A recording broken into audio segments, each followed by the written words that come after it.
I would actually, it's interesting because when I first started out of grad school, I was actually a digital artist. I worked with the computer and I made web-based art pieces. And I was running around saying like, I'm a woman, I'm a woman, I'm a woman. And all these guys are running around saying like, oh, you know, not a lot of time. And so then I move into this medium that's like all women. Obviously not all women, but it's a lot. And it sort of flipped things for me. So all of a sudden I wasn't like, I'm a woman digital artist. It was like, I don't want to be a gendered fiber artist, which contradicts itself. I shouldn't want to be a gendered digital artist either. So Interesting. So that's sort of how that came about. This group is called You Don't Look Crazy, and I have bipolar disorder. And in my life, many, many times, many people have said, but you don't look crazy. And I don't know if that's an insult or a compliment, but I decided to do a bunch of pieces around this idea that maybe what you see isn't what you think it is. And maybe depression isn't sad and mania isn't good. And maybe this isn't something to romanticize, like with celebrities and things like that, that everyday life is pretty okay unless things going really bad or really too well. So I started creating these different pieces, taking almost like mini emojis that I would make up, like a rib cage or a claw, and different sculptures. Like this whole group is called The Hanging. And yeah, it's a pun on hanging. But what I'm trying to present is the idea that for me, I can't speak for everyone, but for me, when I'm depressed or I'm manic, it's not one or the other. So for me, that makes sense. But it doesn't mean that you have to have bipolar disorder to sympathize with the idea of everything isn't one way or another. Some of it's really electric and some of it's really down. So they're weird, they're funny, like people don't look at it necessarily and experience what I'm experiencing, but that's okay. This is just sort of like a starting point.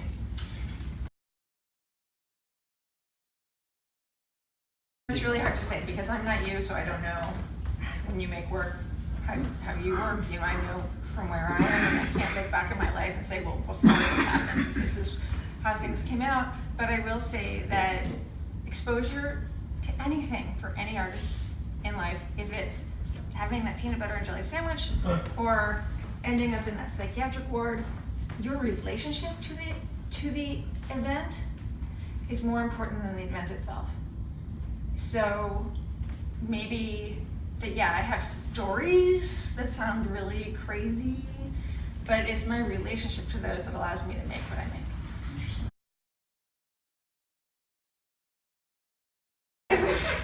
I did wearables for a while, and a friend of mine was a ceramicist, and so she would make beads that looked like bugs, and then we'd sew them all together, and I'd weave. And then we were friends, so we decided to not work together anymore. So we would stay friends. and then I had woven this fabric, and I was like, I had it like draped on the wall. She was like, you should just stuff it. I was like, yeah, that should be really cool. So that was like, I stuffed it, and that was actually the Men I've Known series. I was like, it looks just like Mark. She's like, yeah, you should stuff that. Certain things for me. Well, Kiki Smith is sort of not a fiber person, but she does work in fiber, and her stuff is very, very poignant. I feel like Louise Bourgeois is like, you can't, I mean, you can't run away from that. But also, and I don't know if I'd call him a fiber artist, I don't think so, Mike Kelly. Oh, wow. I find him really, I mean, I love his stuffed animal pieces, but not because they're fiber, it's the sculptural, like, the content behind it.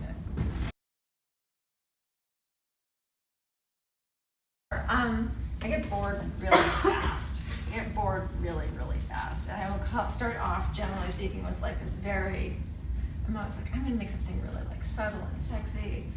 And then, oh, well, let's just put a little bit of pink, you know. But it all sort of, and that sort of tumbles down. But it also, when I was in 8th grade, I worked at a jewelry store.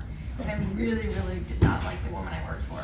And she would have to put together these displays. Like anyone who's my age will know these. They were like strands of beads that you twisted and put a clamp on the end. Jersey, So, and you do make these necklaces, and she wanted me to do window displays, but I just liked her so much that I would choose the colors that I thought went together the worst. And those were the ones that sold. So that, like, I was like, that's it. Never. If it up to me, it would have been like peach and pink and shell, but so. I want to go So back your to color sense is all All vengeance. yes. I like it. hanging. I would say something. I mean, I would say there's a personal tie. But one phrase that I've talked to with friends of mine, it's been like, I don't want to kill myself, I just want to die. Oh, interesting. Which is a really interesting distinction. And so I feel like this, for me, was taking that sentiment and sort of giving it a little bit of life.